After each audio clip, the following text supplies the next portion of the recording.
രാഷ്ട്രീയ പകപോക്കലിന്റെ ഭാഗമായി രാഹുൽ ഗാന്ധിയെയും സോണിയാഗാന്ധിയെയും അകത്തിടാനുള്ള ED നീക്കം ഇനി അത്ര പെട്ടെന്ന് നടക്കില്ല. അവർ ആദ്യം തന്നെ പരാജയപ്പെട്ടിരിക്കുന്നു.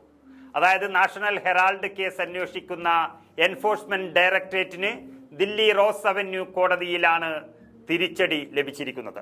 കേസിൽ അന്വേഷണ സംഘം കോടതിയിൽ സമർപ്പിച്ച കുറ്റപത്രം അപൂർണമെന്ന് കോടതി വ്യക്തമാക്കിയിരിക്കുന്നു.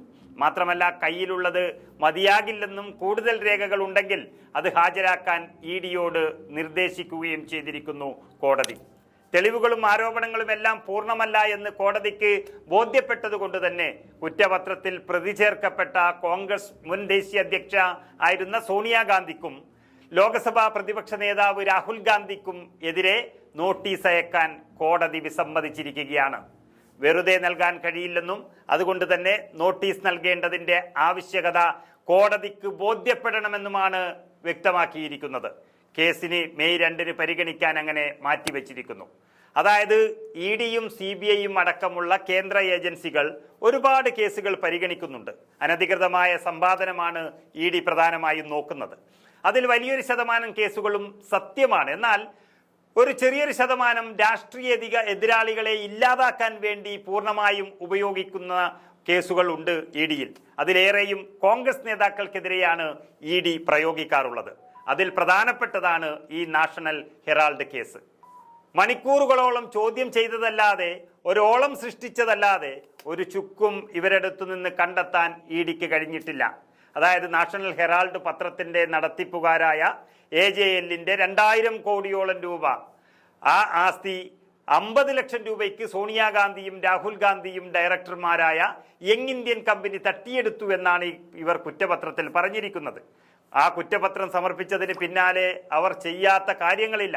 നാഷണൽ ഹെറാൾഡ് കേസിൽ സ്വത്ത് കണ്ടുകെട്ടലിൽ എൻഫോഴ്സ്മെന്റ് ഡയറക്ടറേറ്റ് നടപടികൾ ആരംഭിച്ചപ്പോൾ അസോസിയേറ്റഡ് ജേർണൽസ് ലിമിറ്റഡിന്റെ സ്വത്തുക്കൾ ഏറ്റെടുക്കുന്നതിന് രജിസ്ട്രാർമാർക്ക് ED നോട്ടീസ് അയച്ചു.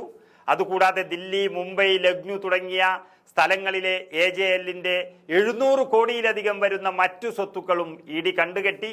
മുംബൈയിലെ നാഷണൽ ഹെറാൾഡ് കെട്ടിടത്തിലെ വാടകക്കാർക്കും ED നോട്ടീസ് നൽകി. ഇനി വാടക കൊടുക്കണ്ടെന്നും ആ കൊടുക്കുന്ന വാടക, ആ കെട്ടിടത്തിന്റെ വാടക ഇനി മുതൽ ED ഡയറക്ടറുടെ പേരിൽ അടക്കണമെന്നുമാണ് അവർ നോട്ടീസ് നൽകിയത്. അത് കെട്ടിടം വാടകക്കെടുത്ത ജിൻഡാൽ കമ്പനിക്കാണ് ED ഈ നിർദ്ദേശം നൽകിയത്. അങ്ങനെ എല്ലാ വഴികളും EDക്ക് വേണ്ടി സൃഷ്ടിക്കുകയായിരുന്നു. എന്നാൽ സത്യത്തിൽ സോണിയാഗാന്ധിയും രാഹുലും 1 രൂപ പോലും സമ്പാദിച്ചിട്ടില്ല എന്നുള്ള സത്യം എല്ലാവർക്കും അറിയാം.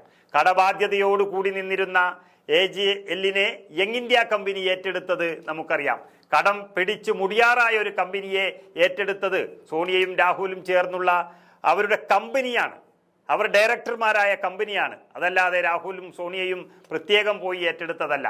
അങ്ങനെ കടം കയറിയ ഒരു കമ്പനിയെ രക്ഷിക്കാൻ ശ്രമിച്ചപ്പോൾ അതിനെ തട്ടിപ്പായി വ്യാഖ്യാനിക്കാനും കേസെടുക്കാനും BJP സർക്കാരും നേതാക്കളും കാണിച്ച മിടുക്കുണ്ടല്ലോ, അതിന്റെ തെളിവുകൾ കണ്ടെത്തുന്നതിൽ ആ മിടുക്ക് ഉണ്ടായിട്ടില്ല. അത് വെറുതെ ആയിരിക്കുന്നു. അതാണിപ്പോൾ കോടതിയും വളരെ വ്യക്തമായി പറഞ്ഞത്. കേസിൽ അന്വേഷണ സംഘം കോടതിയിൽ സമർപ്പിച്ച കുറ്റപത്രം അപൂർണമാണെന്നും കൂടുതൽ രേഖകൾ ഹാജരാക്കിയാൽ നമുക്ക് പരിഗണിക്കാമെന്നും EDയോട് കോടതി ആവശ്യപ്പെട്ടിരിക്കുന്നു. ഇനി ആ രേഖകൾക്കായി പരക്കം പായാം.